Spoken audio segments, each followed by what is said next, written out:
ప్రతి ఇంటర్వ్యూ క్వశ్చన్లో error handling ఎట్లా చేస్తారు మీరు అప్లికేషన్స్లో అని అడుగుతూ ఉంటారు. జావా స్క్రిప్ట్లో ఎర్రర్ హ్యాండ్లింగ్ అనేది ఒక సపరేట్ ప్రాసెస్ అనమాట.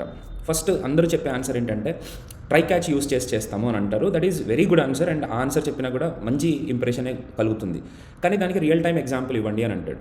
ఫర్ ఎగ్జాంపుల్ బ్యాక్ ఎండ్లోకి వచ్చేసరికి మనము టోకెన్స్ని వెరిఫై చేస్తూ ఉంటాం. టోకెన్స్ని వెరిఫై చేయడానికి JWT.verify అంటే JWT అనే ప్యాకేజ్లో వెరిఫై అనే మెథడ్ ఉంటుంది. దాన్ని యూజ్ చేసి వెరిఫై చేస్తాం. కానీ ఇక్కడ ప్రాబ్లం ఏంటంటే ఎర్రర్ వచ్చినప్పుడు ఇది ఎర్రర్ కాల్ బ్యాక్ అని కానీ, అంటే కాల్ బ్యాక్ ఫంక్షన్ని కాల్ చేసి దాంట్లోకి ఎర్రర్ పంపించడం కానీ, ప్రామిస్ బేస్డ్ కానీ అయ్యి ఉండదు ఇది. సో ఇలాగా మనకి డిఫాల్ట్గా ఈ వెరిఫై మెథడ్ ఏ ఎర్రర్ హ్యాండ్లింగ్ మెకానిజం ఇవ్వట్లేదు. అంటే most of the Java script functions generally don't provide error handling in the call back. ఇలాంటి సిచ్యువేషన్స్లో మనం ఏం చేయాల్సి ఉంటుంది అని అంటే ట్రై బ్లాక్లో పెట్టుకోవాలి. అంటే ఏ కోడ్ అయితే ఎర్రర్ వచ్చే అవకాశం ఉందో దాన్ని ట్రై బ్లాక్లో పెట్టుకుంటే వచ్చిన క్యాచ్ని మనము క్యాచ్ బ్లాక్లో రాసుకుంటాం. వచ్చిన ఎర్రర్ వస్తే క్యాచ్ బ్లాక్లో రాసుకుంటాం. దాని నుంచి మనం మెసేజ్ పంపిస్తాం. అది ఇక్కడ చెప్పాల్సిన పాయింట్ ఏంటి అని అంటే ఎందుకు రాయాలి క్యాచ్ అని అంటే ఎర్రర్ వచ్చినప్పుడు మనము అప్పుడు కూడా మనం రెస్పాన్స్ ఇవ్వాలి.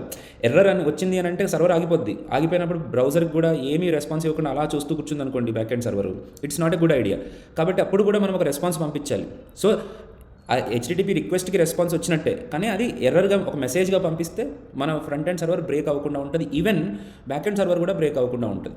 సో ఇలాంటి ఎగ్జాంపుల్స్ నేను చాలా చెప్తాను క్లాసెస్లో. అదే రకంగా మనకి డెఫినెట్గా చాలా మట్టుకు ఫంక్షన్స్లో, ఎస్పెషలీ ఫైల్ హ్యాండ్లింగ్ అని ఇలాంటి ఫంక్షన్స్లో మనకి కాల్ బ్యాక్ ఫంక్షన్ ఉంటుంది. దాంట్లో ఫస్ట్ ఆర్గ్యుమెంట్గా జనరల్గా ఎర్రర్ మెసేజ్ పాస్ చేస్తుంది. ఒకవేళ ఎర్రర్ వచ్చింది అని అంటే ఇఫ్ ఎల్స్లో పెట్టుకుని మనము ఆ ఎర్రర్ని మనం హ్యాండిల్ చేయొచ్చు. లేదు ప్రామిస్ బేస్డ్ ఫంక్షన్స్ ఉన్నాయి అని అంటే దాంట్లో దెన్ క్యాచ్ ఉంటుంది కాబట్టి అక్కడ కూడా మనం ప్రాపర్గా ఎర్రర్ని హ్యాండిల్ చేయొచ్చు. ప్రామిస్ క్రియేట్ చేసేటప్పుడు కూడా రిజాల్వ్ మెథడ్ అని, రిజెక్ట్ మెథడ్ అని ఇలాంటివి ఉంటాయి. వాటిని కూడా యూజ్ చేసి మనం ఎర్రర్ హ్యాండిల్ చేయొచ్చు. సో ఈ రకంగా ఎర్రర్ హ్యాండ్లింగ్ ఎట్లా చేస్తామనంటే ఈ మొత్తం చెప్పాలి.